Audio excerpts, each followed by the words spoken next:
Hey everyone, Michael here. Next week, we have a great episode with paleontologist Harrison Duran, who excavates and preserves dinosaur fossils for a living and makes educational, entertaining content that gets millions of young people interested in and curious about preserving our past. It was an informative, educational discussion. And as someone who grew up on Jurassic Park, really fun. I mean, it's dinosaurs. I think you're really going to dig it, and the pun was very much intended. That conversation was supposed to come out today, but we had some technical issues, and so we had to push it a week. Instead, because we have a decent amount of new listeners, I thought it would be fun to share an older episode that has remained one of my favorites. It's a conversation I had with Richard Reeves, a senior fellow at the Brookings Institution who's long been passionate about social inequality. Recently, he's turned his attention to the struggles faced by boys and men today. Richard is a thoughtful, even-keeled academic, the furthest thing from a demagogue. And he makes a critical point. Helping those in need is not a zero-sum game. We don't have to leave people behind because of a quote-unquote group they happened to be born into. Richard and I had a great conversation. It touches on the crisis of boys and men, some of his policy prescriptions, and importantly, what this all means to him, not just as a dedicated academic, but as a father to 3 sons he loves very much. If you're new to Richard, I'm excited for you because he's fantastic. And you get to hear the show's old theme music.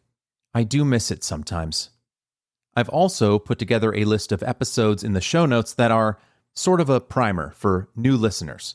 Conversations about technology, education, creativity, identity. There's something for everybody. Or, if you're like me, there's everything for somebody. Thank you for listening. Thank you for your patience, and I'll see you next week.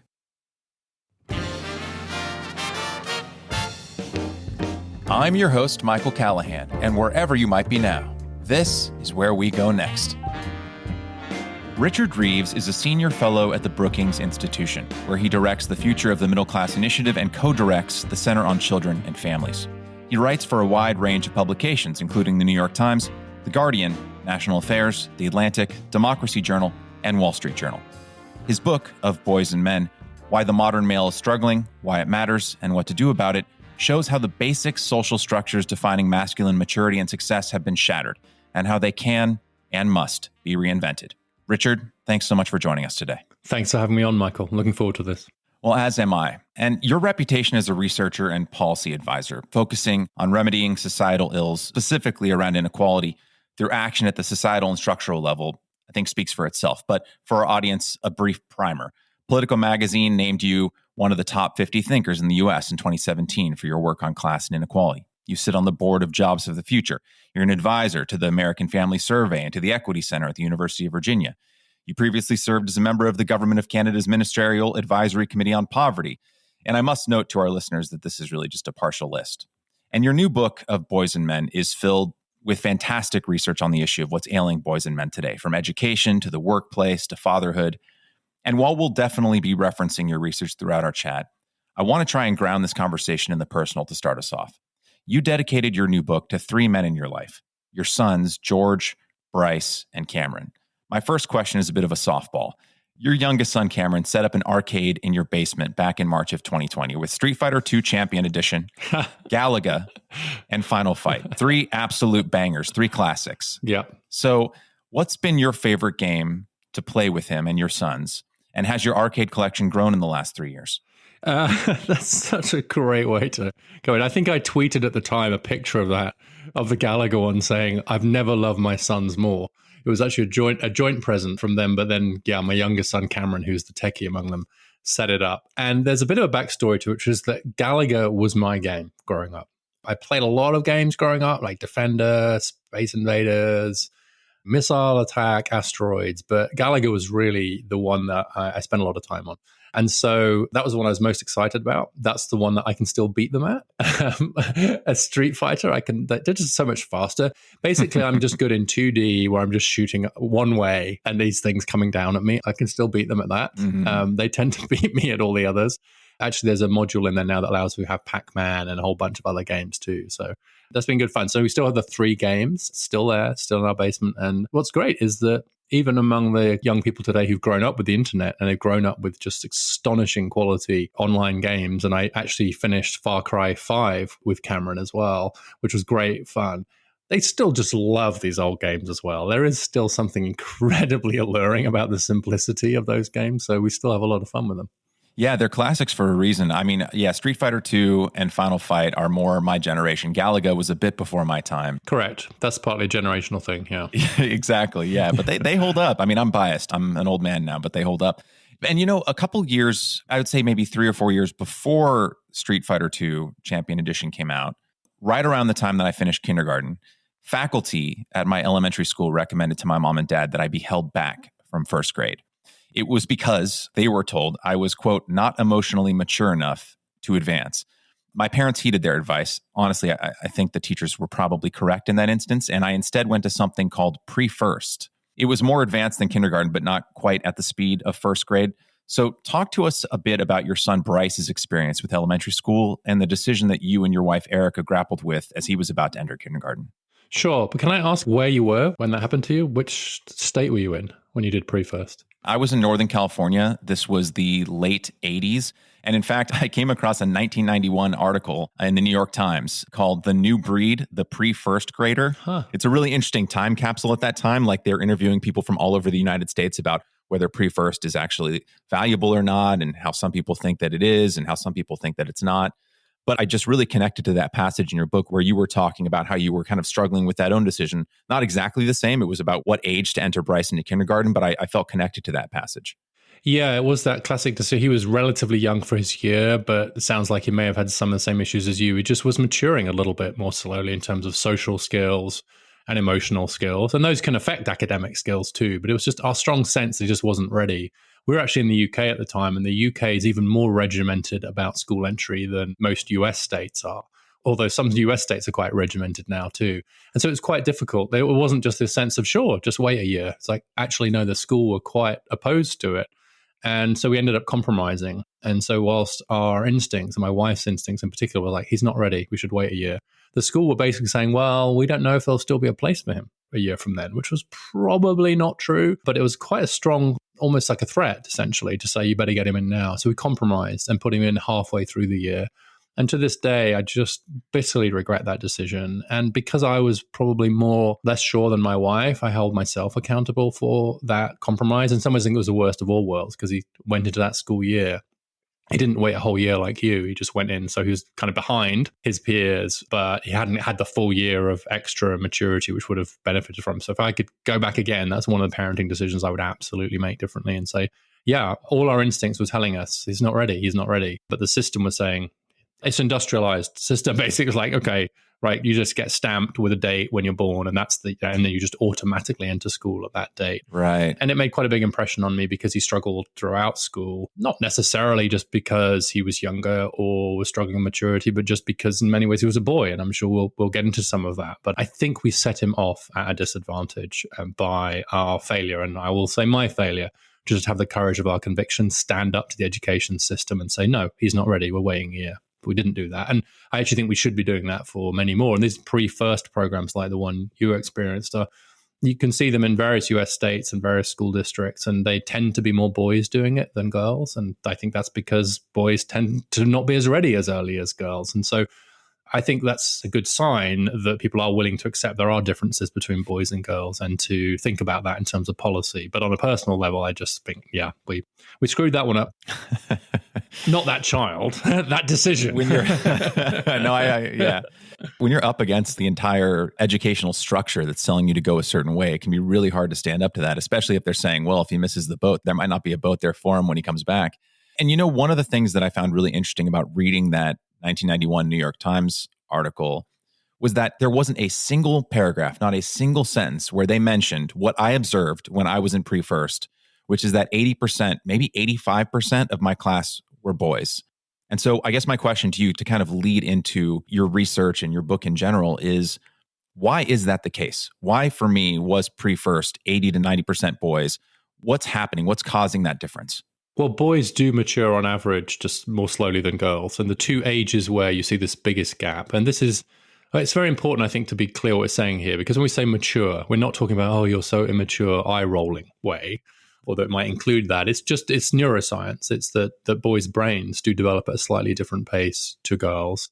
They tend to acquire some of the skills a little bit later than girls. And it looks like the biggest gaps are at about the age of 5, in other words, when we start school, and then about 10 years later, about 15, 16. So in the middle of adolescence, there's a big gap. If anything, it's bigger gap in adolescence. Because girls hit puberty earlier, they develop their brains, their prefrontal cortex, which is the bit of your brain that helps you to get your homework done, crudely put, develops earlier in girls. And so what's happening with something like that pre-first, and I see similar stories from other places, and it's something I want to do more work on, looking at that history, is that it is by default a way to just give boys that extra time, or at least some boys that extra time, which on average boys are going to need more than girls. So what it demonstrates is that there is some biological difference in development, and the relationship between chronological age, literally how many years you've got under your belt, and your developmental age differs slightly between boys and girls by an order of about a year. But a year matters a lot in education, and especially when you get into high school, that's really where you see these big gender gaps opening up. But I think you can see them being seeded right from the beginning. And so one of my proposals is we should think about starting boys in school a year later just by default. Is a year, I mean, even that suggestion to many people would seem revolutionary. And I think on a societal level, things become instituted and then we just take them as almost gospel. You must start college at 18. You have to start kindergarten at age 6. If you start at any other point, there's either something wrong with you or you're bucking the system. And so we've kind of wedged ourselves in this kind of one size fits all approach, as if you were to give a large t-shirt to every single human being on earth and then be shocked that not all of them fit inside the t-shirt. It just seems like such a structural problem. I mean, a lot of the work that you do on inequality has to deal with this very thing, like the structural issues of society that cause many of our individual level problems. Besides redshirting, besides keeping boys back for a year, does our educational system just require a total rethink in terms of when children start, when they finish, when's an acceptable level to start college? Is college right for everybody? It seems like the entire system needs a rethink. It does, and for all kinds of reasons, which are related to class inequality, as well as some of the gender gaps that we're talking about mostly here. There's a structural set of challenges, and I'm really glad you highlighted that way, Michael, because I do think that particularly when it comes to some of these issues of boys and men, there's a tendency to just see the individual as a problem, right? So it was you weren't mature enough. You know, my son, Bryce, he wasn't ready. What have we done as parents, etc. Rather than saying, wait, maybe the school system's not set up correctly. And as an education policymaker said to me when I was discussing this, I said, well, look, we have to start kids at some time. We can't literally have an individual education plan for every child. There's a degree of inescapable kind of industrialism to the school system, which is one reason, of course, why many parents will choose to go private, because they get smaller schools, more choice. A lot more kids are held back a year. I shouldn't even say held back a year. That phrase is wrong, isn't it? But a lot more of them start school a year later. Just to interject, though, I mean, that very phrase that you caught yourself making is a symptom of the structure we're all trapped within. Exactly. That's exactly your T-shirt point. What I took that very phrase. That's why I said it. And I thought, no, that's exactly the problem. And I think there's a few things going on here. One is there's this sense of just we use these very crude proxies like chronological age, and it'd be much better if we could individualize it, give more flexibility. And that would mean, I think, a lot more boys starting school later. So in a sense, my proposal to just, okay, let's have all the boys start school a year later, maybe by having the girls start a year earlier. But either way, just that the boys are probably going to need an extra year. It's just a kind of new kind of industrial answer. And so one good criticism of my position is, well, look, why don't we just tailor it a little bit, maybe in some ways that pre-first can. Great, I'm all for that if we have the resources and we can do it. And there are other ways in which the education system badly needs to be updated to serve many more of our kids and children and young adults better, including our boys. And one is the move away from more applied learning styles, so more hands-on learning styles. Sometimes that can take the form of vocational, but it's more about the pedagogy. It's more about the way that you learn. And it's less sitting still, less book learning, and more learning by doing.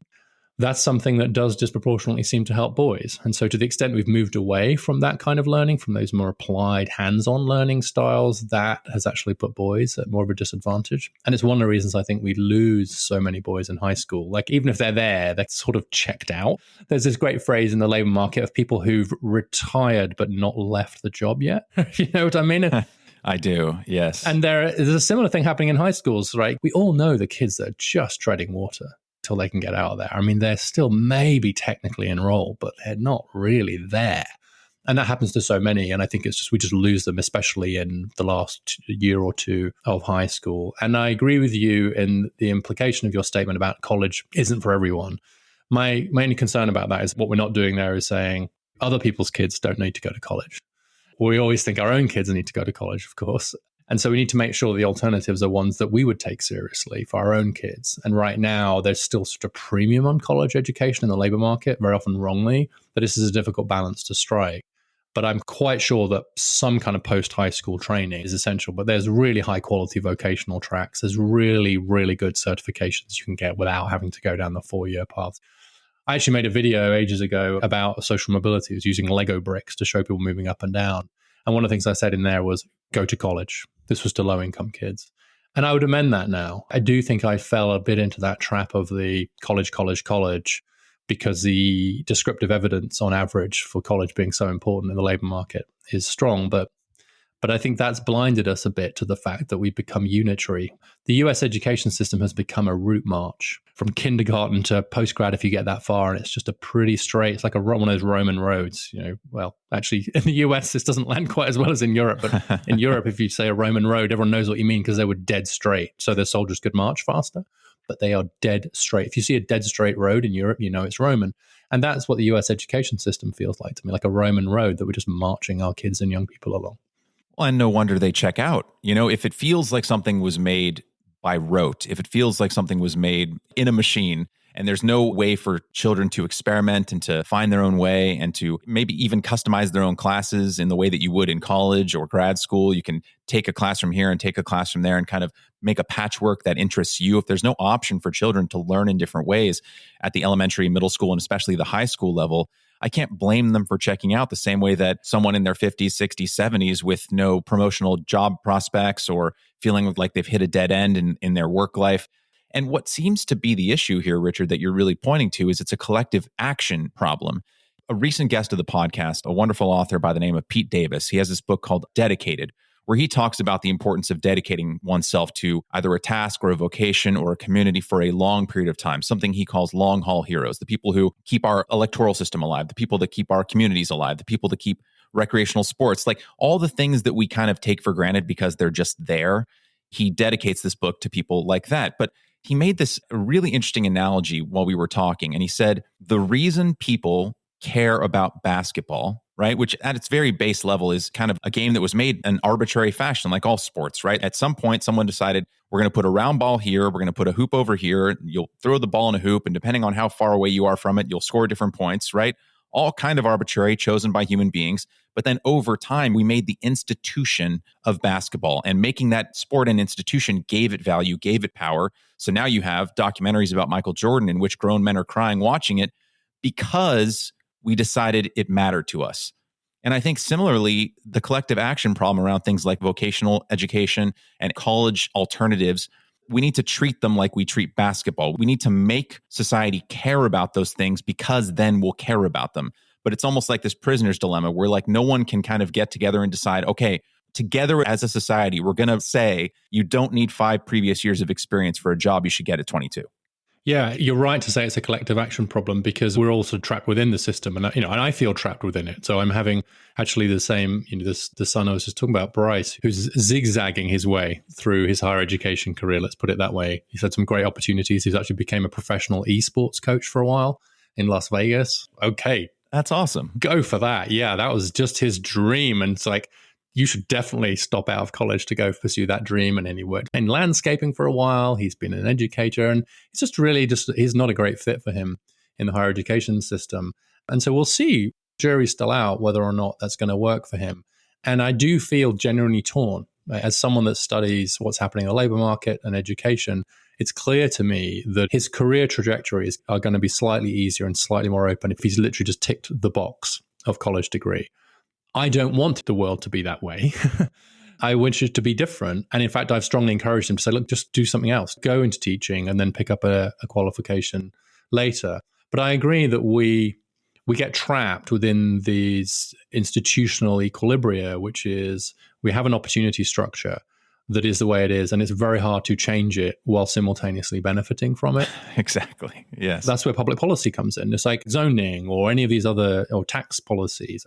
We're all benefiting from systems that we know to be unfair, but it's very, very hard not to continue to operate within that system to your own advantage. And I think it's asking too much of people, honestly, to sacrifice themselves or their own kids as kind of like an N of one social policy intervention. Like I'm not willing to use my own kids as a social policy intervention by and large. And I do know people that will. I mean, I met this woman. She said, well, I deliberately sent my daughter to the worst school in the city I could find. She's a very upper middle class woman, and she's like, because it's very, unless people like me do that, those schools will always remain terrible. And you're a hypocrite, Reeves, for sending your kids to Bethesda Chevy Chase High School. I get it. I mean, I get it. Someone has to charge the cockpit, right? But unless everyone does it at the same time. Yeah, not me, not everyone. Yeah, I mean, actually, it was very interesting that, back to your collective action problem, and it's just a story from the UK, which was where Tony Blair, the former Prime Minister, lived. He lived in a neighbourhood in North London that happened to be quite affluent, but the local school was really struggling. And the reason it was really struggling was because all the affluent parents sent their kids private. So it was a collective action problem. And actually something quite similar happened with my secondary school too, where they basically, a bunch of parents banded together and said, okay, we'll all send our kids. They literally had meetings where they all committed to send their kids to the school. And it actually happened with my secondary school too, which was a really struggling school. And they had a new headmaster. And the new headmaster literally went around door knocking, and gathering parents and having meetings. And he was saying, I'm going to turn this school around, but I need you to trust me and send your kids here. I need you to do that. And basically my parents were among a bunch of people who were like, they had the option for us not to go to that school. And they all just looked each other in the eye and said, okay, let's do it. Let's jump together. And the school became much better. That's very rare though, right? You genuinely need public policy to help you bring about those kinds of problems. Yeah. The other resource I'll point to is a book that had a big influence on me called Bottlenecks, by a philosopher called Joseph Fishkin, which contrasts what he calls a unitary opportunity structure, which is what we just talked about, the Roman road, the route march, the only one way, with bottlenecks. And these bottlenecks are very narrow spaces in the opportunity structure that you have to get through in order to get the good things on the other side, which is a bit like having to get a four-year college degree in the current US labor market. And he contrasts that with what we should be aiming for, which is opportunity pluralism, where there are plural pathways to get the good things in life, high quality alternatives to college, lots of upward mobility within firms, like within companies. There are artificial barriers to upward mobility. So finding alternative routes is a hugely important part of creating a better opportunity structure. And the reason that relates to gender is because the current route march education system is actually disadvantaging more of our boys than of our girls. And so it's even more important. So from a gender equity perspective, having those alternative pathways will be good for everybody, but it'll be particularly good for boys. And some of the stats around education, how boys are performing, are quite striking. 7 out of 10 high school valedictorians are girls. For every one male college graduate over the next 5 years, there will be 2 female graduates. And on Real Time with Bill Maher, you said, quote, "It turns out that a level playing field exposes who are the better players," end quote. So to kind of use your own quote from Bill Maher as a jumping off point and to kind of play devil's advocate here, why is that a problem? If the playing field is now level, right? If the only reason that boys were outperforming girls pre-1970s was because girls were being held back, right? Girls had a hand on their head while they were trying to swim in water. Now that that hand is gone and girls are excelling, should an average athlete get a handicap so everyone can compete with LeBron, right? Like if I'm making the devil's advocate argument, if girls are just kicking ass in school, why is that bad?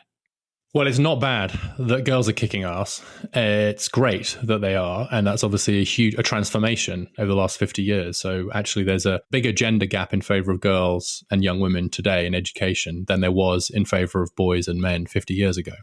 So just to take higher education as an example, although, as we've just said, it's certainly not the only way that we should be looking at education. But in 1972, when Title IX was passed, men were about 13 percentage points more likely to get a 4-year college degree than women. But today, women are 15 percentage points more likely to get a college degree than men. So there's a bigger gender gap today than there was when Title IX was passed, just the other way around. So the question, I think, is always, well, why does that matter? Like, why doesn't inequality matter? Especially if the general trend is upwards for most people. And for most of that period, it has been, although much more slowly for men than for women. Why does it matter if one group is way ahead of another group? And it might matter because it will affect your future life chances. So it might matter in terms of like what's going to happen in the economy. So that might be one reason to worry about it. But of course, it's a weird one with women and men because, men are still doing pretty well in the labor market, although we should narrow that to well-educated men are doing quite well in the labor market. Other men are not, and maybe we'll get to that.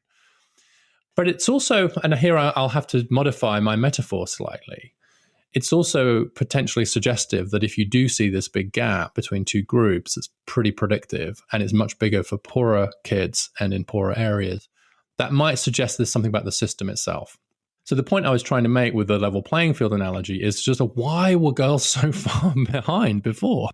And it's because we had an unlevel playing field in the sense that the girls they weren't allowed to go on to higher education. They weren't promoted, they weren't encouraged.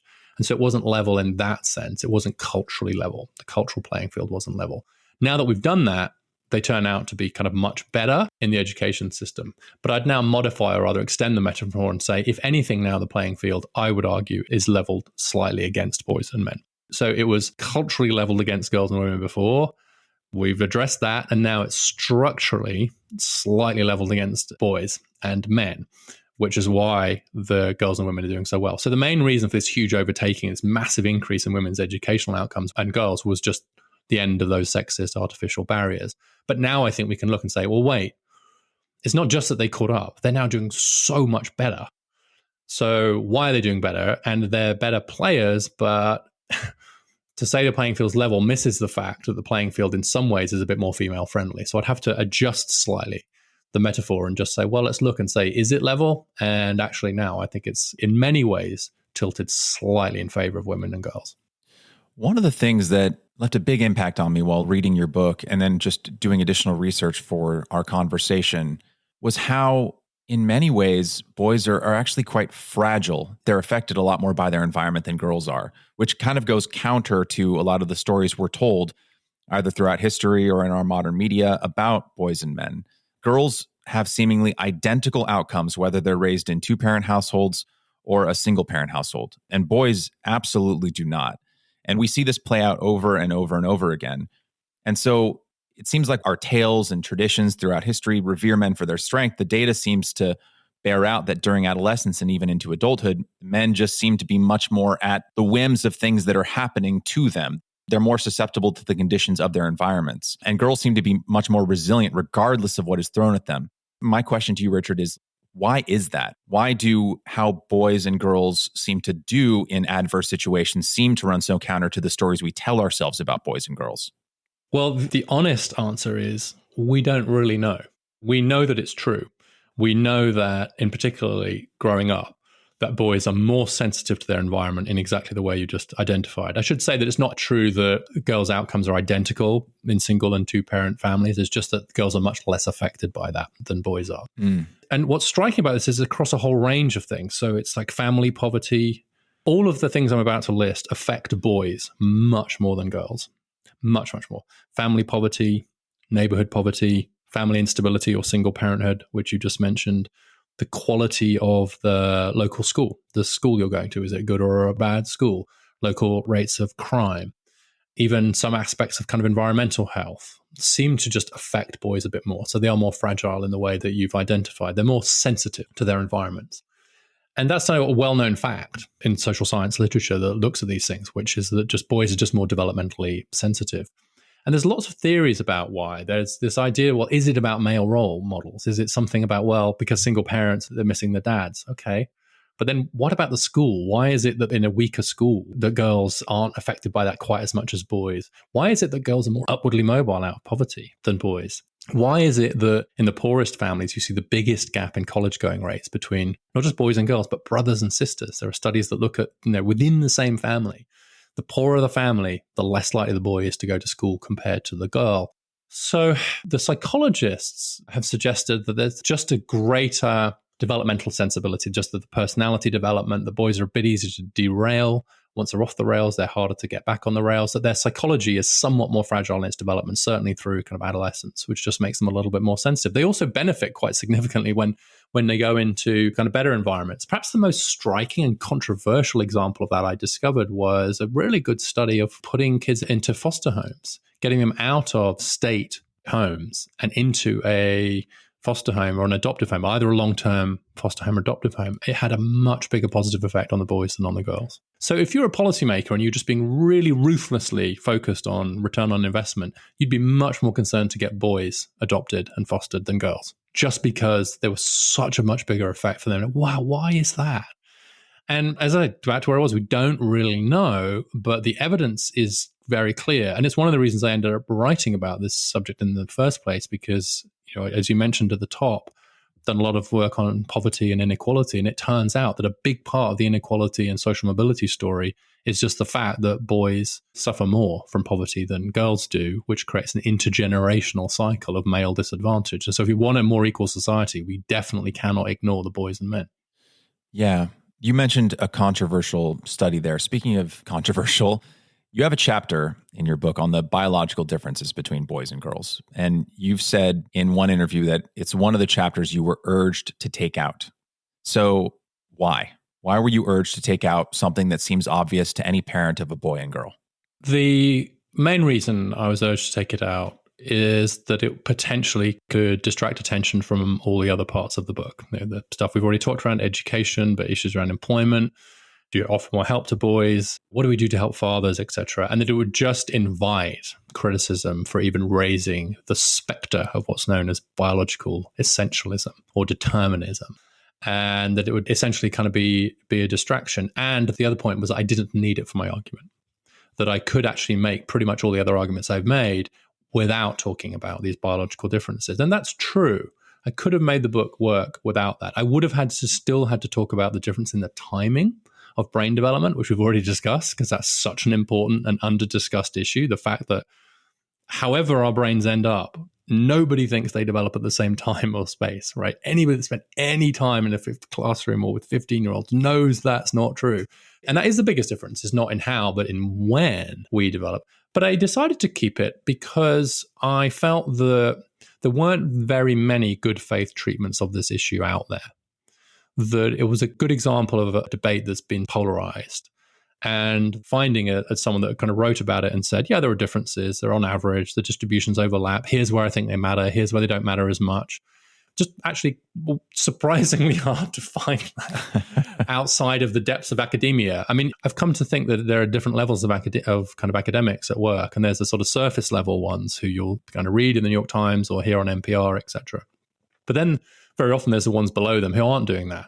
That's the level at which there is no controversy at all about biologically based sex differences, not only in our physiques, but in our personalities and our preferences. There's no controversy about that.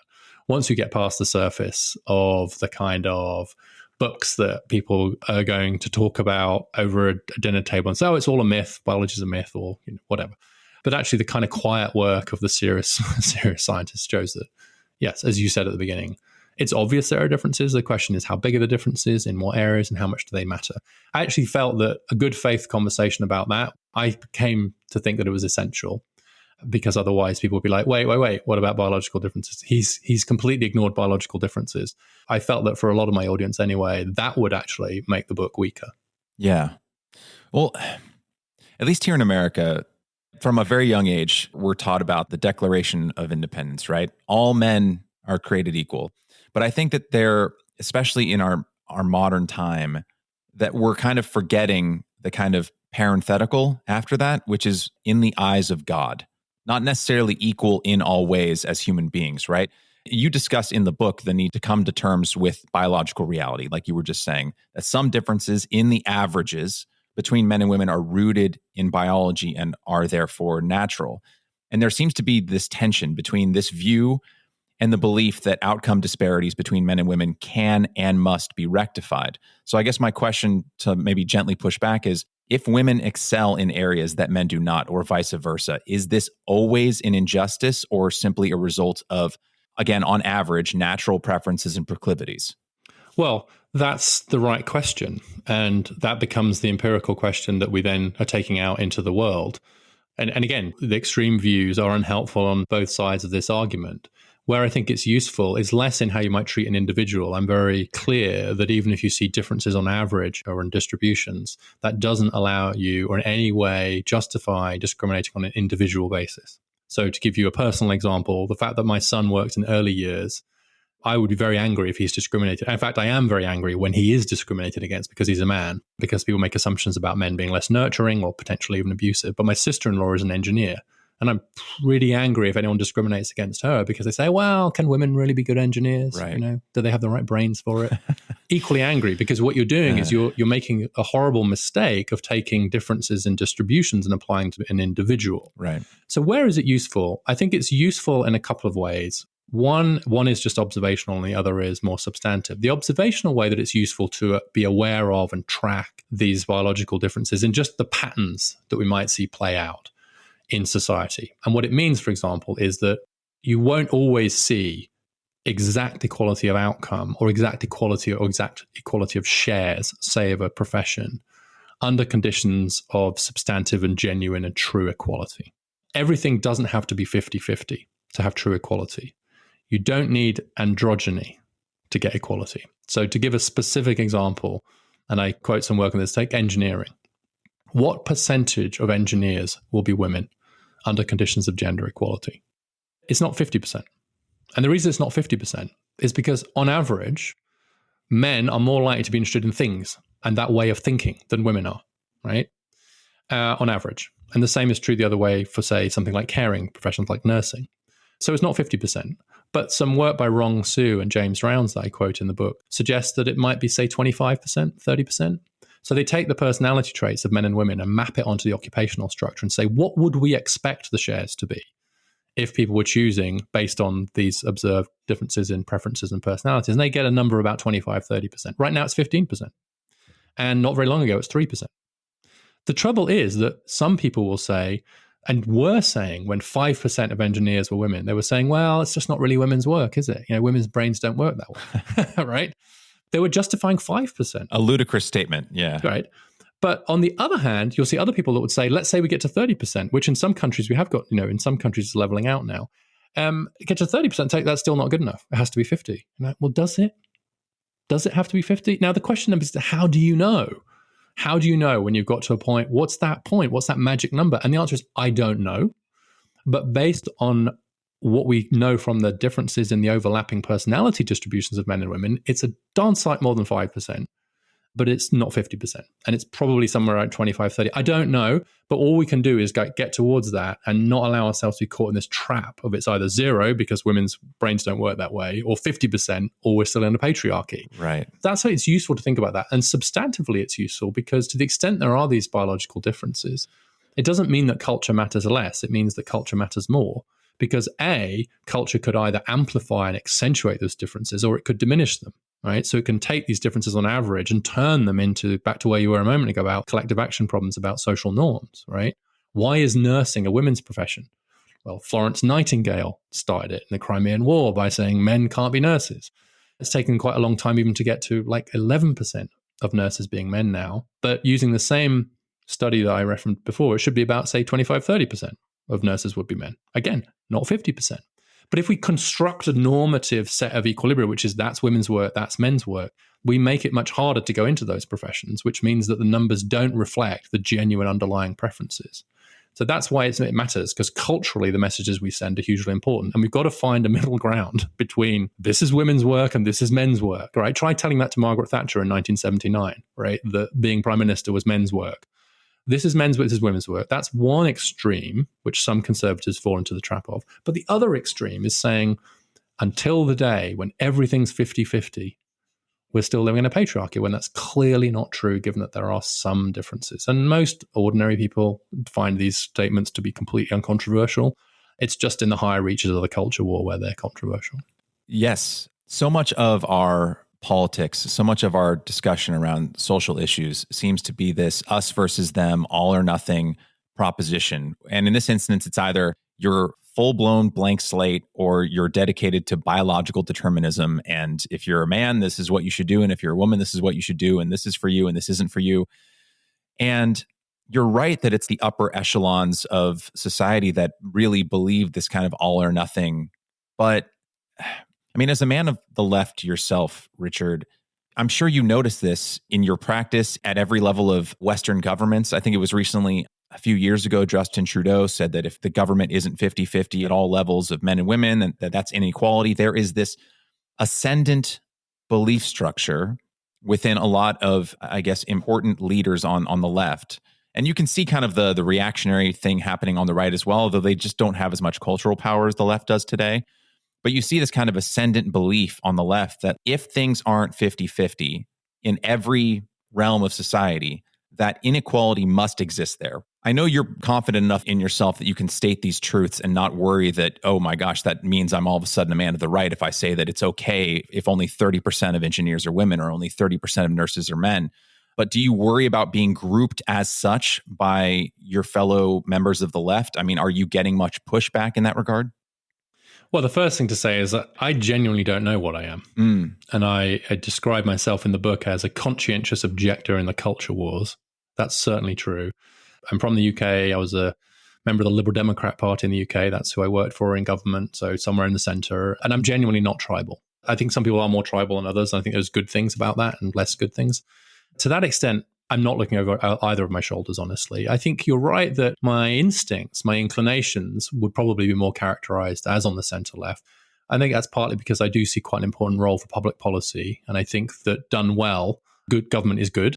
And the government is one of the ways that we solve those collective action problems. And so I'm pro the use of government power and resources to solve some of our social problems, much more so than probably most conservatives. That's probably the thing that puts me a little more on the left in terms of those issues. But I'm not too worried about this because out in the real world, and I do think even in kind of policy circles, like the number of people that have said, of course what you're saying is true, right? There's very few people that would say, no, that's absolutely not true.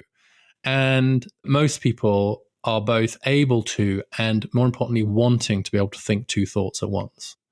And I do think that that's possible and necessary in policymaking circles. And what I'm finding is that people almost want permission in some ways, if that makes sense, to be able to say, yeah, okay, fine. If you're saying I don't have to stop caring about women and girls, then sure, I'm here for the conversation about boys and men because here are the facts. And we talked quite a bit about the facts here, but it was an important part of my strategy to lay out authoritative, objective facts on a whole range of things, from gender pay gap to education to employment, etc.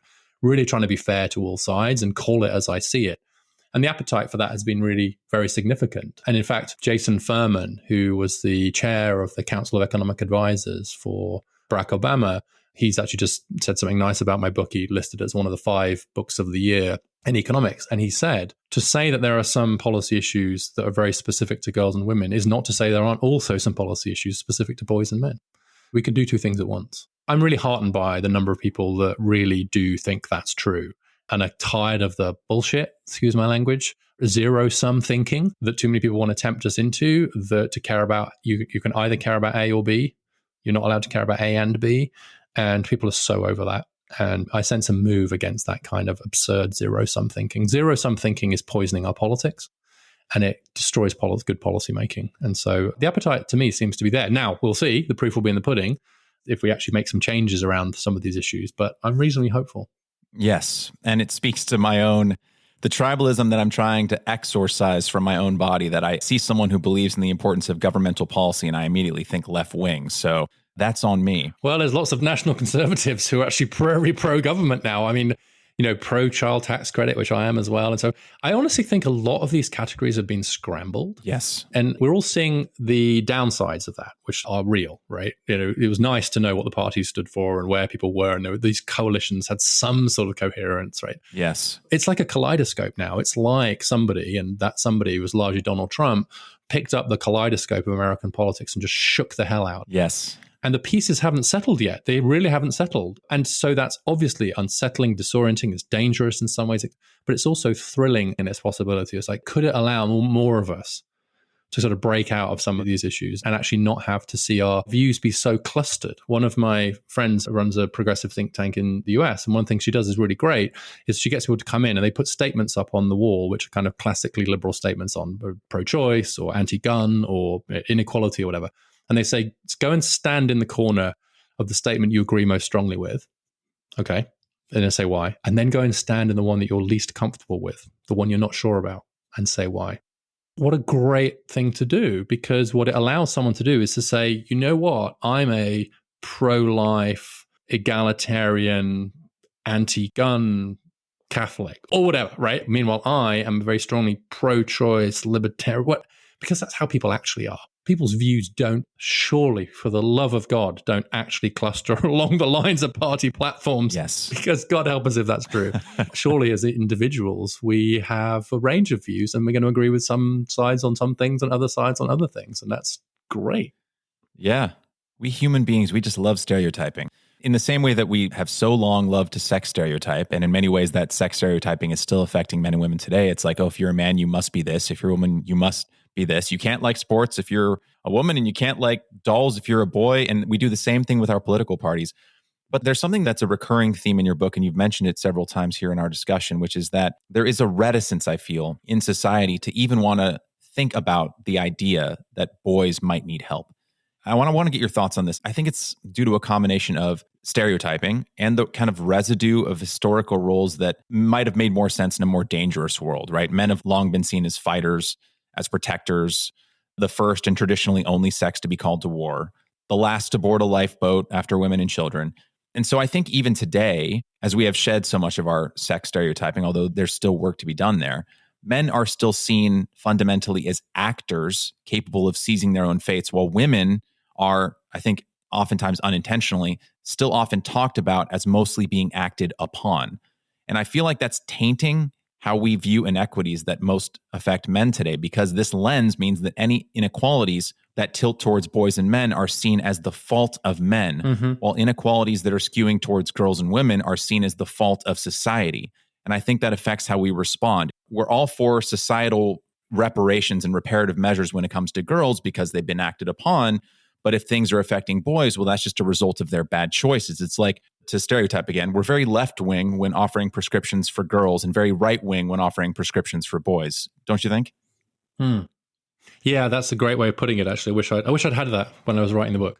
I say something similar, which is this point about the individualization of the problem. It's actually true, but it's kind of, we're right-wing in that sense, but it's actually the left agree. They just think in a different way that it's men's fault, right? So there's an old line, which is that women have problems, men are problems. And I think it's because of that stereotyping that you've identified, which leads the right to say, well, it's men's fault for not being man enough, not stepping up, watching too much porn, smoking too much weed, if they could just be more like their fathers. Where the left will say, yeah, it's men's fault because they're too toxic, they haven't realized the world's changed, they're misogynist, they need to be more like their sister. And so caught between one side telling you to be like your dad in a world that doesn't work in, and another side telling you to be more like your sister in a body that doesn't work in, a lot of men are left floundering and looking for a script, looking for, like, how am I supposed to be then? And I think it's for precisely the reason you just said, which is this assumption, which I now think is empirically wrong, that women are being acted upon and men are acting. I think actually, if anything, the opposite's true now. I see across a variety of measures much more agency in girls and women than in men. You see these headline figures around college going and so on too. But even when you look beyond those, I make this distinction in my mind between like the big data points, like labor force participation, college completion rates, etc. And then the kind of small data points, which are these weird little nuggets that in themselves that you might think, well, that's just a weird small data point. But sometimes I think they're as revealing. And so an example of that is, of those who go to college, women are twice as likely to study abroad as men. Wow. In every subject. Twice as likely. And it's not a subject-based thing. No one knows why. And again, if you look at reports on this, they're worried about race. They're worried about, no one mentions that. Well, why are women twice as likely to go as men? Women are twice as likely to work for AmeriCorps. Women are twice as likely to sign up for the Peace Corps. These things didn't used to be true. But it's not just you see these 2-to-1 ratios in higher education, but of those who are there, single women more likely to buy their own house. Young men more likely to be living at home with their parents. Young women much less likely to be living at home with their parents. And so on. And so if you construct an agency measure, it's girls and women. All the data you just shared seems to go completely counter to this idea that boys are more willing to take risks. But all the things that you just listed show that it seems to be that girls and women in the 21st century are much more the risk takers than boys are. They've certainly got more agency. I think how that relates to kind of risk, you would see, yeah, there's a degree of risk involved in that. There's a degree of risk in going to college, actually. You take on debt and so on too. The evidence for men being more risk-taking is actually much more around physical risk-taking, where that is still very much true. And sometimes that's, of course, a very bad thing, but sometimes it's a good thing. Like it is basically true empirically that if someone runs into a burning building to save strangers and that wasn't their job, it's a guy. Like always. That's true today. There's the Carnegie Hero Award civilian medals to show that 95% men. It just, they can't find women. They're desperately trying to find more women, but just women don't run into burning buildings to save strangers. They just don't. And there is this whole thesis about the disposable male, which is that actually male bodies are less valuable. In ancestral and evolutionary terms, that's probably true. You don't need as many men as you do women to successfully reproduce. And so there is this theory that actually just kind of men are just less valuable. And there are some people kind of more on the men's rights side of the argument who say, and that idea of kind of the disposability of men is now really playing out with a vengeance as they've lost economic power. I don't really tend to that view. And if it is true, we should be doing everything in our power to fight against it. You know, the idea that we should accept the fact that men are less valuable than women, I think is actually morally offensive. And that last thing I'll say on this is to go back to where you were before about acted on, which I really like, the kind of being acted upon versus acting. That stereotype about men are the agentic ones, they're the ones acting, has really understated the extent to which actually men have worked within social institutions. They've followed scripts. They've been told pretty clearly what they're supposed to do and not to do. And so the hard truth here is that mature masculine roles have always been more socially constructed than females. It's harder work to figure out what it means to be able to construct a positive pro-social role for men. And we're falling down on the job. And one of the reasons we're falling down on it is because we don't think we need to do it, because we bought the myth of the independent cowboy out there on the frontier. Even in marriage, men now rate marriage as more important than women do. More men think marriage is important than women. Twice as many divorces are initiated by women as by men.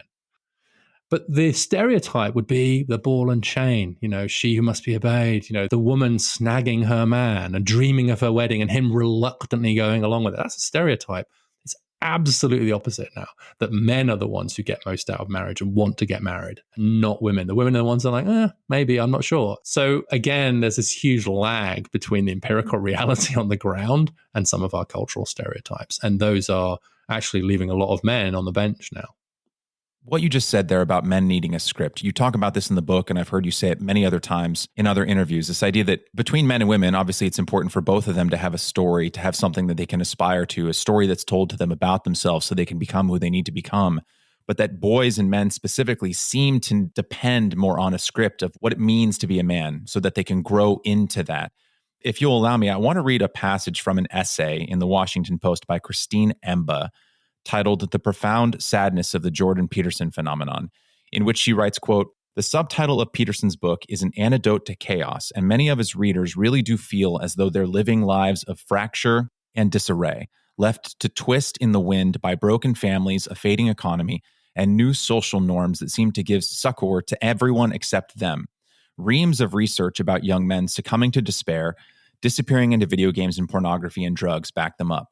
What is most striking to me, though, is the simplicity of the message. Peterson's teachings are the sort of thing you would expect to learn from a parent, mentor, or religious tradition while growing up. Peterson's role is like that of a clear-eyed friend, someone to whom you can ask questions, with whom you can reflect upon the difficulties of your life, someone who will give you bracing feedback when needed. Do we not have parents anymore? Do we no longer have friends? Peterson's pronouncements all used to be common wisdom. How did it disappear?" End quote. And so that final passage there, my question to you, Richard, is just that. Where have the parents gone? My father taught me how to be a man. He is my hero. I am so grateful to have him, as I'm sure your boys are so grateful to have you. In addition, of course, to my mother, I learned how to treat women. I learned the value of women. I became anti-sexist because of my mother and how strong she is. So I guess, again, my question is, where are the men and women in boys' lives when they're needed the most? Where the hell are they? I love that quote from Christine's work, and I'm a big fan of hers and her work, even when, and perhaps especially when we disagree. But I agree with her completely in the passage that you just read. It nailed Peterson's appeal. The only thing I would add to the fact that he does offer this kind of clear-eyed, frank advice is he also provides an empathetic listening ear. He allows a lot of the young men, and they're the core of his audience, to feel heard. That's huge. And so I would say even in advance of Christine's observation about what he says to them is what he hears from them. And the fact that he just says, yeah, I hear you. Yeah, I know you're struggling. Yeah, it's tough right now, isn't it? Yeah, I get that. Yeah. How are you doing? You're not toxic. You're in trouble. I get it, right? He's a psychologist by training. And so that's a huge part of his appeal. And then he makes an argument and then he discusses it. When I talked to a friend of mine, he's a social psychologist, about the fact that my kids were getting really into Jordan Peterson to varying degrees. And he said, well, the thing about Peterson is that he pays young men the courtesy of making an argument. And he said, that's very appealing to young men. And he does. He says, like, here's what I think. And he takes them seriously and puts in an argument. So why isn't that coming from anywhere else? Well, one obvious answer would be that there are many men, and boys, I should say, who don't have a man in their lives, who, as much as by what he says, more by what he does, models what it means to be a man. Kids, more than anybody else, believe their eyes, not their ears. I suspect that I'll turn the question back on you before I say anything else, but I bet that the way your father taught you was less by sitting you down and giving you a series of rules. It might have been that, but it was more just by observing how he was in the world. Wasn't it more by how he was than what he told you to do? It was both. Yes, watching my father conduct himself in society, see how he handled himself, what it meant to be responsible, what it meant to be a provider for my family, showing me how to handle conflict resolution, how to stand up for myself, how to be thoughtful, that it's, I'm finding myself, my dad's still alive, but I whenever I talk about him, I actually just start getting a little bit emotional. So I'm trying to power through that because you're a man. God forbid that you should weep on the podcast. Well, I've been crying on podcasts a lot, by the way. I'm quite weepy myself. So Scott Galloway and I were in tears the other day. Don't hold back. There's an episode that I had with Irshad Manji in which I full-blown cried. I do not mind crying on the podcast, but he taught me so much through his actions. That much is true. But I think also importantly, when I had a question, when I had something that was troubling my mind, and even to this day, I talk with him several times a week on the phone, and he's the first person I go to if there was something I got into at work, or there's maybe an issue that I'm having in my relationship, or any kind of question I might have. The first person that comes to my mind to ask is my father. So it's both, I think, Richard. It's that, yes, he modeled what healthy masculinity was. He taught me so much through his actions, but also just the fact that he's there to answer my questions as a father figure, literally, because he's my dad, is so important. Actually, on this topic, are you familiar with the YouTube channel Dad, How Do I? ? Oh, yes, I've heard. I actually haven't looked at it yet, but somebody else mentioned it to me the other day, so I must look at it. I mean, it's got, I think, 4 million subscribers on YouTube, and it is simply, it's printed on the tin. It is literally a man who I think maybe in his 40s, maybe early 50s, and the entire point of the YouTube channel is to show, I'm assuming, mostly young men and boys, how to do the basics, right? How to tie a tie, how to change oil, how to fix a sink. Right. Yeah, I've seen some of this. Yeah. I have. Now you mention it, I have seen some of it. It's making me think actually of, I'm going to respond with a couple of quotes actually, if that's okay, because they've come to my mind. Please. The first one is actually one I use in the book that I just pulled up because of listening to you. This is Daniel Beatty. He's an African-American poet. That poem. Oh God, that poem. Yeah. Until he was 3 years old, he played this game with his father where his father would knock at the door, he'd pretend to be asleep, and then he'd jump up into his father's arms and they'd both squeal and laugh until one day that didn't happen because his father was in prison. And 30 years later, Beatty performed this poem, Knock Knock. The poem that he performed includes these lines. 25 years later, I write these words for the little boy in me who still awaits his papa's knock. Papa, come home because I miss you. I miss you waking me up in the morning and telling me you love me. Papa, come home because there are things I don't know, and I thought maybe you could teach me how to shave, how to dribble a ball, how to talk to a lady, how to walk like a man. And I get a bit tearful just reading that, right? Because that's a 3-year-old boy who didn't then have his father around him to do that, how to talk to a lady, right?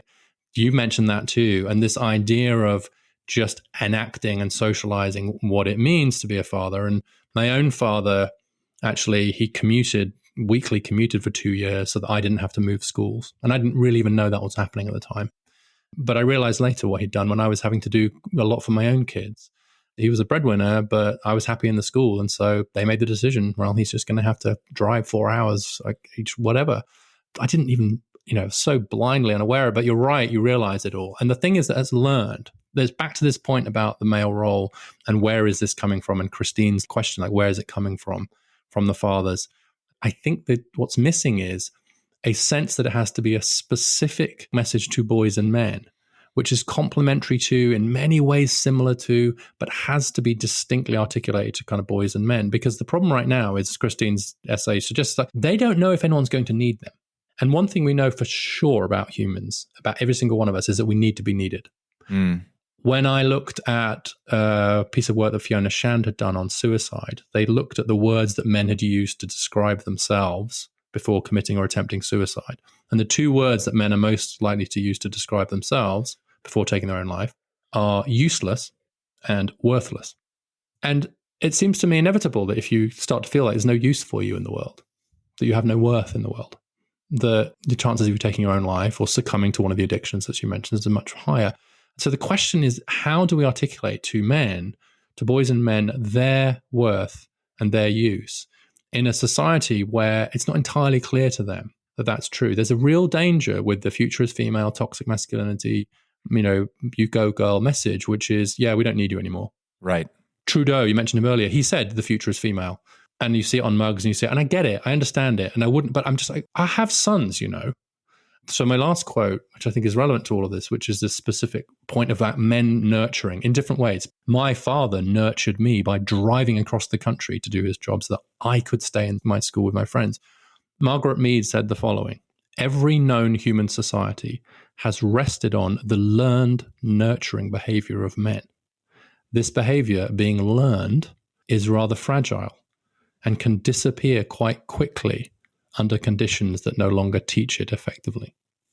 Margaret Mead, the famous anthropologist, of course. Learned nurturing behavior of men. Because for women, the nurturing behavior is somewhat more biologically based. Again, back to where we were before again. Not controversial to most ordinary people. For men, the behavior does have to be more learned to give a surplus to a family, to a community, whether that's through care or cash or whatever. It has to be learned. It has to be more constructed. So the job of creating pro-social masculinity, even in a world where we have gender equality, it hasn't disappeared. That job remains. And in some ways, I think it's even more important to work on the question of what does it mean to be a good man in a world where women don't need men anymore. And that profound cultural question is the one that we're only just beginning to address. And that's one of the reasons I wrote the book and think that I'm in the foothills of that journey myself. But at least I hope to have set out that there is a question to be answered here is, what does it look like? Because we've rewritten the script of the relationships between women and men in a way that is breathtakingly wonderful, but also incredibly disorienting, especially for men who don't have much economic power. And unless we are willing to take that problem seriously, then we're going to see more men being benched and we're going to see more exploitation of their problems, because in the hands of a skillful populist or demagogue, problems can become grievances, and grievances are fuel to the populist political fire. And that is where it gets a bit political. I don't mean populist left or right generally. I just mean a kind of anti-establishment rage. 50% of American men now think that society too often punishes men just for acting like men. And actually black men are more likely to think it than white men. And so the feminist interpretation of that is, well, they're just complaining about the fact that they can't sexually harass women anymore. I don't think that's it. That may be true for a small number of them. I think is that there's this sense of there's just something about maleness and masculinity that's seen as a problem now. And that's profoundly unhelpful. Yes. And before I respond to that, I want to share a similar story. I think your father and my father made a similar sacrifice, and one that I wasn't aware of until I was in my 20s. My dad and my mom started their own small business when I was about 16. But before that, my dad worked a job that he was deeply unhappy with. And oftentimes he made it known. I remember during the summers, I would go in with him to work. I would do just kind of like menial tasks at 12, 13 years old so he could teach me like the importance of work. And I would sweep up the warehouse where he was working and help clean things up. But I could tell that he was oftentimes deeply unsatisfied with his career. And I always wondered, just because I saw him as so capable and brilliant. And really, I thought that any business would be blessed to have him. I couldn't understand why he was continuing to work in this job that clearly didn't appreciate him the way that I felt he should be appreciated. And it didn't make sense to me for a very long time. And then there were a lot of things that my dad finally confided to me once I was in my 20s, I think because he felt that I was independent enough that he didn't have to project this image of strength that maybe he felt he had to do when I was 12 or 13, or a feeling of stability. Because I put that question to him point blank. I said, why did you stay in this job when I'm sure there must have been other companies that were in your industry that would have been happy to have you? And we were having dinner at the time out at a restaurant. I remember this as clear as day. He looked at me across the table and he says, Michael, there actually was a job opportunity that I got when you were about 10 or 11. It would have been 2.5, maybe even 3 times the salary that I was getting, but it would have required us to move about 3 hours away. And when my dad was a child, he and his 4 brothers moved around a lot because his dad, sometimes for reasons beyond his control, sometimes for reasons very much within his control, just didn't keep a job.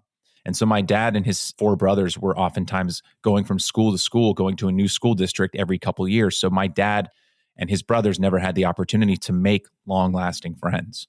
And so he decided that he would rather work at a job that he often hated to make sure that my sister and I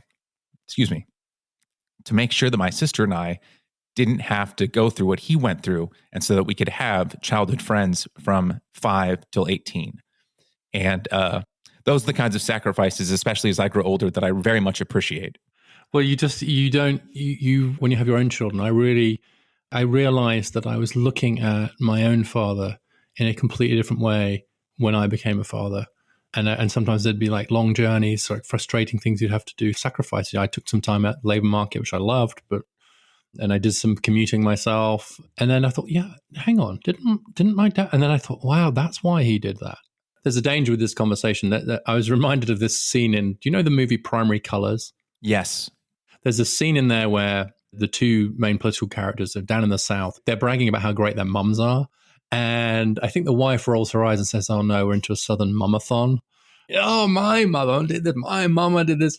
We're having a dadathon now, you and I. But I had this experience, really strong experience with my dad. He was unemployed a couple of times. He was in white collar work, but in manufacturing in the 80s, which was pretty brutal in the UK. So he was unemployed a couple of times, once for quite a while. And the time he was unemployed, and he was, clearly the way that the economics worked in the family at the time was that he had to be the one to really go breadwinner. My mum was a part-time nurse, which helped. And it took him quite a while. I vividly remember he'd come down to the breakfast table and he would be wearing a shirt and tie and a V-neck sweater. He wouldn't put on his jacket, but he had a V-neck sweater, but shirt and tie, and he'd shave. So he'd get up and shower and shave and put on a tie in order to go into what used to be, I guess, our playroom, which was turned into a temporary office for him to type up and send out CVs and resumes and apply for jobs and go through the newspapers. It's obviously a long time ago to apply for jobs. And it took him a long time, actually. It took him months, I think almost a year to find a job that time around. And I remember asking him, even then, I said, why are you putting a tie on and shaving when you're just going to go into the room there and look for a job? You don't have a job. And he looked me in the eye and he said, I do have a job. I have a job to go get another job so that I can take care of you and your brother and sister. And that's why I'm shaving, putting a tie on, because I still have a job. That's my job now. And it was just to this day, right? I don't know, I was probably 13, 14, and it just stopped me in my tracks. I felt, those moments where you just realize what a colossal jerk, just how shallow you are and how little the world you understand. And then you're kind of confronted with this sort of just your dad saying, yeah, I have a job. I need to look after you guys and I'm going to put a tie on it. And it's actually one of the things that I think is lost in the debate about gender now, to sort of pan out a little bit, is the central importance of fathers and of fatherhood as a social institution. And I think because it's been unbundled from the traditional marital relationship, because it's no longer the case that the women are economically dependent on men to anything like the same degree they were. I mean, it's a transformation. So what does it mean then to be a dad? And because husband and father used to be basically synonymous, actually, as we've moved away from that economic dependency, the question of what does it mean to be a good father is really one we don't have a good answer to. And what it means is that if the relationship between the mother and father ends, or perhaps never was, we're kind of just culturally benching the dads and caught between, again, back to where we were a while ago, the polarized debate. On the conservative right, you'll say it's all about marriage, right? You can only be a good dad if you're married, basically. That's an exaggeration of what they'll say, but to all intents and purposes, that's what they're saying. Marriage is the solution. Even though 40% of kids are born outside marriage, most kids to non-college educated are born outside marriage. Most children won't be with both their biological parents throughout their childhood. Meanwhile, on the left, and again, these are the extremes, on the left, you'll say, dads don't matter. And how dare you say that fathers matter? What does that mean for same-sex couples? Are you saying that single parents aren't any good? Are you saying that same-sex couple, that two women are somehow failing? If two women have a son, they're failing because he doesn't have a dad. What are you saying? You're being homophobic. You're being anti-single parents. It's like, no. By the way, all the single-sex female couples I know who have sons are going out of their way to find positive male role models for them. So father figures, if you like, if not the actual father. So they know. They don't think that fathering is irrelevant. Right? It's just the few activists. But caught between the dads don't matter and marriage is the only solution is the truth, which is fathers matter, period. For all the reasons that you and I just spent quite a bit of time talking about our own fathers, there's a real importance and beauty to the distinct role that fathers play in kids' lives. And that's, I think, been sorely neglected in our current debates for the reasons that I've identified, for some of the political reasons. And the Daniel Beatty poem, I just think there isn't a single sensible person out there who doesn't think that kids do better if they have good fathering relationships, especially sons, but also daughters. I was really struck by this very good study which found that the mental health of a woman at the age of 33 can be quite strongly predicted by the quality of her relationship with her father at 16. Wow. Now, they tried to control for all the other things that could be going on there and still holds. That feels right, doesn't it? Doesn't that feel right? If you're a girl and you have a good relationship with your dad at 16, when all kinds of shit is going on. Yes. That probably sets you up to do better in life, right? And if you don't have a good relationship with your dad at 16, and there's all of this evidence that girls who don't have a good relationship are more likely to become pregnant, they're more likely to engage in risky behaviors. That's doubly true for boys getting a girl pregnant, drug taking, crime. And so particularly in adolescence, in those much neglected years of high school, dads have a huge role to play. And I really do think we're doing a disservice to our kids if we don't elevate in policy and in culture the role of dads for fear of offending single parents or for a fear of offending the pro-marriage right. Yes. We don't hesitate to talk about the importance of mothers for fear of offending fathers. It just needs to go both ways. No, that's true. That's so true. I mean, it wouldn't occur to us to do that, would it? It wouldn't occur to us to say, well, do mums matter really? I mean, again, you might say, well, what about gay men who have children, who are very, very rare, by the way. It's quite unusual for gay men to have children. It's quite common for women in same-sex couples to have children. But you're right, we wouldn't dream of saying that there aren't roles to play for both men and women. What we don't have to do in order to acknowledge the importance of both those roles is we don't have to determine them. We don't have to say you're in them for life. Back to a discussion earlier about preferences, it seems pretty clear to me that for really young kids, there is a genuine preference for mums to be with them more than dads. Like, I just think that's a genuine difference. Like a 6-month-old child, everything else equal, it does look as if mums, there's a real desire. And that's not just socialized brainwashing. And the reason I'm really confident that it's not socialized brainwashing is because it's true of women with Harvard MBAs. So there's a good Claudia Golden work. Women with an MBA from Harvard are choosing to take some time out with their kids when they're really young. And I don't think that's because those women have been socialized into a patriarchal way of looking at the world and told they must stay at home. I think it's because they're choosing to, and we have to honor that choice. But it doesn't mean that they're going to be doing that 10 years later or 16 years later. It takes decades to raise kids. I can tell you that from experience. What women get pissed about is the sense that just because they might do more of the very early years childcare, is that somehow means that that's them for life. That's their career track sorted, that it's binary, that we have this kind of arbitrary sorting mechanism at the birth of the child that determines our roles for the next 20, 25 years. That's the problem. And again, it requires us to just take a more nuanced view of the reality of actual people's lives, both women's lives and men's lives. Because in the end, one of the reasons I think that people are reacting reasonably well to my cry to help more boys and men, especially those who are suffering most, is because the people who know best of all how much that can hurt families are women. There are very few women out there who think that male suffering doesn't hurt women as well. Economically, in terms of family life, etc. We all need to flourish. This zero-sum thing, again, is just really getting in the way. We can rise together. And there is a really good reason now to pay as much attention to some of the problems of boys and men as we have historically paid to women and girls. It was quite right to pay more attention to women and girls for, let's say, conservatively, the last 10,000 years. And in the blink of an eye, effectively, the world has changed. And it's incredibly hard to update our views. But if we don't, we're just leaving millions of our boys and men behind. And that's not good for anybody, least of all women. Richard, I've so enjoyed our conversation today. And there are probably 3 dozen more garden paths I could walk down with you because your book is that good. In the preface of your book, you write, quote, George, Bryce, Cameron, I love you beyond measure.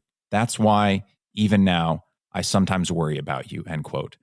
So my question to you to wrap us out, Richard, would be, if you were talking to a listener right now, as if you were talking to your own son at a younger age, if he were feeling lost and aimless and not sure what to do next, if we were to strip away the research we've discussed today and the systemic problems and just made it personal one-to-one, what would you say to that aimless young boy?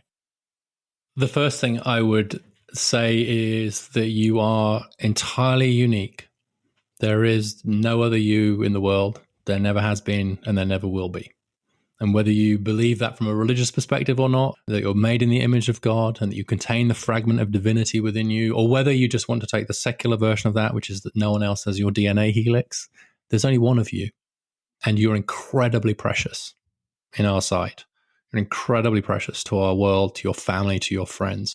And who and how you're going to be in the world, the kind of gift you're going to be, is just hugely important. And the first gift you can give is to be kind to yourself. Whatever you hear about yourself, however much you screw up, just know that you're incredibly precious and that you're not judged by your latest exam result or your latest embarrassing failure at romantic overtures or whatever it is, but just know that. And the most important thing is going to be to figure out how to be under your own steam, how to go your way in a way that is respectful of others. Always look other people in the eye, always shake their hand. Always presume the best of somebody else until they prove you otherwise. Presume goodwill. It's mostly a good and a kind world, and you can help it make even more. So presume that. Go out to the world with an open face and an open smile, an open heart, and most of the time you'll be rewarded. And a few times you'll get kicked in the nuts. And you'll think, yeah, okay, that one didn't work out. But trust me, most of the time, if you enter the world with that spirit, the world will return you 100-fold. And then figure out your path. Go your way in a way that's respectful of others, but go your way. The thing that's most important is you have precious gifts. There's only one of you. Go be who you want to be. And the labor market will look after you. You'll find a way. And to do that, you have to believe in this incredibly precious sense of yourself. And you have to know how loved you are. I dedicated the book to my 3 sons, but the big character in it is my godson, Dwight, who's African-American, and he's the main character in that chapter. And he's the one that always texts me on Father's Day when he lost his own father when he was young. And I have been a father figure to him for sure. And he's an unbelievably attentive godson. It's like a running joke in our family.